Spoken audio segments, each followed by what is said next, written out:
Hello everybody, my name is Smarty, short for Smarty Reads, and welcome back. Today I'm going to read Chapter 2 of Step 4 Mallory. It's called Night Fright. Before we begin, make sure you like this video, subscribe and turn on your post notifications so you know when I upload a new video. Also, share this video with your friends and family so they can watch me read as well. Other than that, let's begin. Night Fright. Welcome to 4th grade. I'm Mr. Knight. A man wearing a tie with notebooks and pencils on it greets us at the door of room 404. Please come in. Please come in. Quickly find your seats and sit down, he says. He sounds strict, Joey whispers when we're in the classroom. He looks scary, says Marianne. My deskmate from last year, Pamela, nods her head like she agrees. I look at my new teacher. He might sound strict, but if you ask me, he doesn't look scary. It's kind of hard to imagine that anyone wearing a tie with school supplies on it is scary. Mr. Knight closes the door to the classroom. Class, please find your seats. Come on, let's find ours, says Marianne. I walk around the desks that circle the classroom and look at the name tags. Anderson, Brooks, Cole, Davis. The desks are arranged in alphabetical order, I say to Marianne. I hurry over to where the J, K, L, and M desks are located. When I get there, I rub my eyes to make sure I'm reading straight. The Mallory McDonald desk is right next to the Marianne Martin desk. I drop my backpack in my seat. Marianne, over here, I shout. But before Marianne has a chance to get to me, someone else does, and that someone is Mr. Knight. I look at the name tag on my desk. Mallory McDonald. He looks at the name tag on my desk. Mallory McDonald, one of the first things you will learn in my classroom is that there will be no shouting. Mr. Knight makes a mark in his rule book. I'd like everyone to quickly and quietly find their seats and we'll get started. He looks right at me while he talks. I stutter, shudder. All of a sudden it feels cold in the classroom, even though it's not. I sit down quietly and feel my forehead. I've heard kids having night fright, but I think what I'm experiencing is night fright. I guess someone with a school supplies tie can be scary. Marianne gives me an I'm sorry you got in trouble, but I'm glad we get to sit next to each other look. When everyone is seated, Mr. Knight writes his name on the board. Then he writes his email address. Class, I'll be your teacher this year. If you need to speak to me, you can always find me in the classroom or you may email me. This is my first year teaching at Fern Falls Elementary and it's my 20th year teaching 4th grade. You're going to be learning a lot this year and you'll have fun doing it as long as you can follow a few rules. Mr. Knight walks around the circle of desks and hands everyone a sheet of paper. When he's done passing out the rule sheets, he starts reading. Mr. Knight's classroom rules. Rule number 1, do not shout in the classroom. Rule number 2, raise your hand to speak. Rule number 3, pay attention. Rule number 4, do not waste my time or yours. Rule number 5, think before you act. Rule number 6, treat others how you would like to be treated. Rule number 7, do not touch other people's property without permission. Rule number 8, respect your classmates and teachers. Rule number 9, try your best. Rule number 10, enjoy the year and learn. Is everyone clear on the rules? Mr. Knight asks when he finishes reading. Everyone nods like they're clear. Mr. Knight looks at me like I've already broken the first rule and he expects me to follow the others. I nod like I'm very clear. Mr. Knight has a lot of rules, but I'm planning to follow all of them. All right, says Mr. Knight.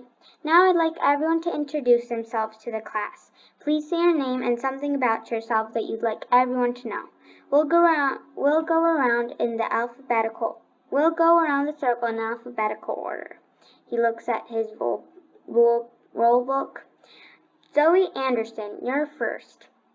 A girl with curly brown hair and an armful of stretchy bracelets starts talking. I'm Zoe. I started a bracelet making business this summer.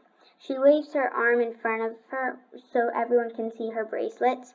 You know where to find me if you want to buy one. Marianne gives me an I love those bracelets look. Mr. Knight continues around the circle. Pamela is next. I love to play the violin, she tells the class, and I'm really excited about being in 4th grade. Jackson is next. He wants to be a photojournalist when he grows up. Dawn says she went to gymnastics camp this summer. Ariel took dance lessons. Sammy and April both stayed home and spent a lot of time at the swimming pool. The boy next to April stands up. My name is Carlos Lopez, he says with a foreign accent. I moved here this summer from Mexico. Marianne gives me an I'm glad I'm not the only new kid look. Carlos keeps talking. I like to play soccer, and my friends in my old school call me CeeLo. When he finishes talking, he smiles at the school. Carlos Lopez has the biggest smile I've ever seen. It's not just the corner of his mouth that look like they're smiling. His eyes and ears do too. I look around the classroom, and everybody, including me, is smiling at Carlos. Even Mr. Knight. Welcome to America, he says. We hope you'll be happy here. Thank you, Carlos says like he just received a really nice present. When Carlos sits down, I try to figure out how he gets his eyes and ears to look so happy. I'm still figuring when I feel someone poke me in the ribs. Mallory, it's your turn, Marianne whispers. I sit up straight from in my desk. I've been so busy trying to figure out how CeeLo smiles that I haven't even thought of what I'm going to tell the class.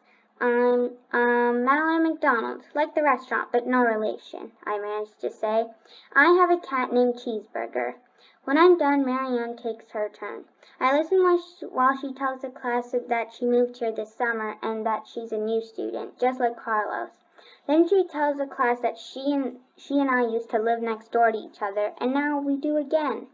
I try to look like I'm interested in what she's saying, and part of me is, but the part of me is a whole lot more interested in watching CeeLo, who is still smiling.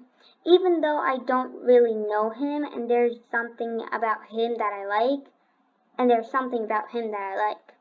it's just not his smile. I try not to watch him while Emma, Pete, Grace, Danielle, Zach, Adam, Brittany, and Nicholas and Evan all take their turns. I try to listen while they talk about things like dance lessons, basketball camp, and going to Alaska over the summer, but my eyes and ears are having a hard time doing what they're supposed to be doing. It's not that I don't want to hear what they have to say, but all of them were in my class last year, and I already know them pretty well. There's one person in my class who I don't know very well, and there's a little voice in my head that seems to be saying, I want to get to know him better. And then there is another girl, Carlos Lopez or CeeLo, Marianne and Mallory.